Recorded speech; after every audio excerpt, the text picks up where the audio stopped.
Ukraine's President Zelensky has been left in a precarious situation in which his country has been betrayed by its ally, the US, and is now forced to turn to its arch rival, Russia.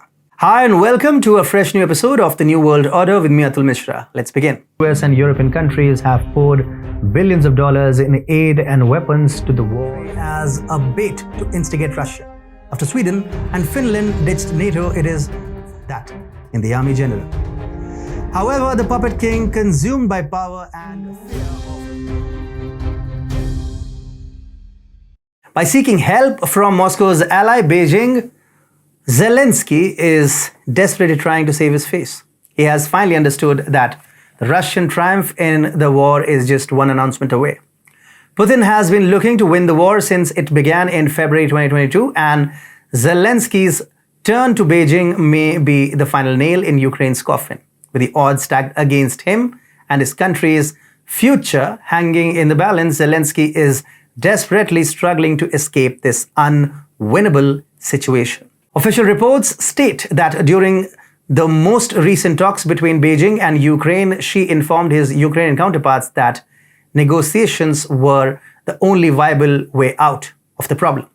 Zelensky, meanwhile, described the discussion as a productive hour-long conversation.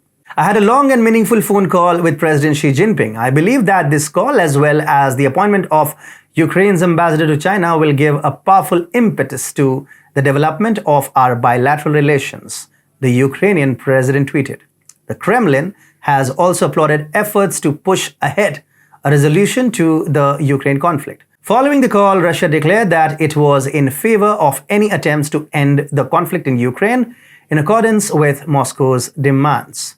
We are ready to welcome anything that can bring forward the end of the conflict in Ukraine and the achievement of Russia's goals. As for the very fact of communication, this is the sovereign matter of these countries, Kremlin spokesman Dmitry Peskov told reporters. Officials from Ukraine have long urged Beijing to use its clout in Russia to aid in putting an end to the conflict. Zelensky had often requested to talk with or meet with Xi, including following the Chinese president's recent visit to Moscow to meet with Russian President Vladimir Putin. On Wednesday, April 26th, Chinese President Xi Jinping and Ukrainian President Volodymyr Zelensky spoke on the phone for the first time since Russia began its special operations in Ukraine last year.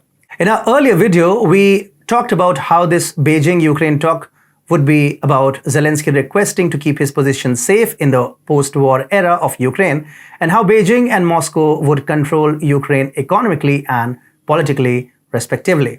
With a reserve of 34 billion tons, Ukraine has the second largest coal reserves in Europe and the seventh largest in the world. This will give China access to an immense amount of resources, and it is likely that the country will take control of the coal reserves, using them to further its own economic interests. Zelensky has been left high and dry by his supposed allies, forcing him to seek assistance from his arch-rival Russia. Putin has been looking to gain the upper hand in the Ukraine war since it began, and Zelensky's turn to Beijing may be the final straw. Time is running out for Ukraine. Zelensky has given up, and this is nothing but the beginning of the end of the Ukraine war.